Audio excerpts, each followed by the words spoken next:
దేవుడు ఆయన మాట తప్పని ఒక్కసారి మాట ఆయన ఇచ్చాడంటే, నీ జీవితంలో నీ పట్ల దేవుడు వాగ్దానం ఏదైనా ఒకటి చేశాడంటే, నీ పరిస్థితులు ఇదిగో ఈ వాగ్దానం నీకు కావు, నీ జీవితంలో కాదు అనుకునే పరిస్థితులు ఎదురైనా అది దేవుని మాట కాబట్టి నిశ్చయముగా ఆయన మాట తప్పకుండా నిన్ను నన్ను మనందరూ ఆశీర్వదిస్తాడు. కాదు, మనల్ని ఆశీర్వదించడంలో మనల్ని మాట తప్పేవాడు కాదు.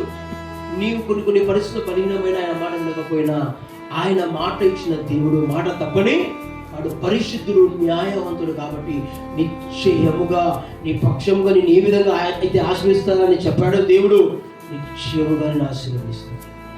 నీవు కొన్ని బలహీనతల మధ్యలో ఉన్నా కూడా నీ బలహీనతలను ఆయన దృష్టించడు.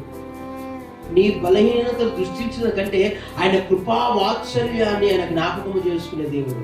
ఆయన మాట తప్పని వాడు. ఆయన ఒక్కసారి మాట సెలవించినంటే దాన్ని నిశ్చయముగా చేస్తాడు.